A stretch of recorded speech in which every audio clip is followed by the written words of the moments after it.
Toshkent viloyatining tumanlaridan biri.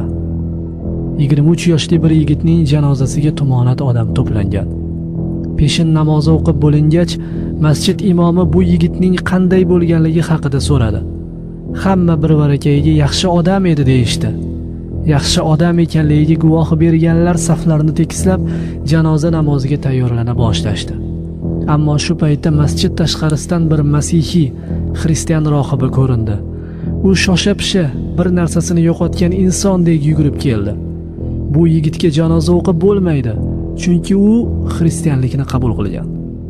Hamma bir zum nima bo'layotganligini idrok qila olmay qoldi.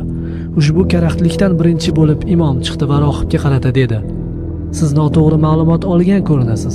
Bu yerda musulmon yigitiga janoza o'qilmoqda." "Yo'q, men adashmadim. Bu yigit haqida yaxshi bilaman. U 6 oydan beri menda dars olmoqda." "Qanaqasiga? Axir u haqda musulmonlar yaxshi guvohlik berishdi-ku." Rohib shunda ushbu tumanlik ikki o'spirin yigitini chaqirdi. Ular masjid ichkarisiga kirib, qazo qilgan yigit haqiqatan ham yarim yil oldin xristianlikni qabul qilganligi va ixtiyori bilan ushbu dinga kirganligini tasdiqlashdi. Janoza namozini o'qishga hozirlangan jamoat sergak tortdi. "Bo'lmagan gap, biz uni juma, hayit namoziga kelganligini ko'rganmiz. Musulmonlarning to'y ma'rakalarida ham qatnashganiga guvohmiz." G'alag'ovur boshlandi. Imom shunda aqlli ish qildi. Hali yigitlarni jiddiy so'roqqa tutdi. Mayit 6 oy muqaddam haqiqatan ham xristianlik dinini qabul qilganligi tasdiqlandi. Janoza o'qishga mas'ul shaxs jamoatga qarata shunday dedi: "Bu yigitga janoza o'qilmaydi, u musulmon emas." Ota uvoz soldi: "Sendaqa farzandim yo'q. Olib ketlaring buni, o'ligi ham tirigi ham kerak emas menga." Mayit ustiga la'nat o'qiyotgan otaning ahvolini ortiqcha ta'riflab bo'lmaydi. Ushbu holatni kuzatishdan uyalgan jamoat tarqala boshladi. Hech kimga gapirmasdi.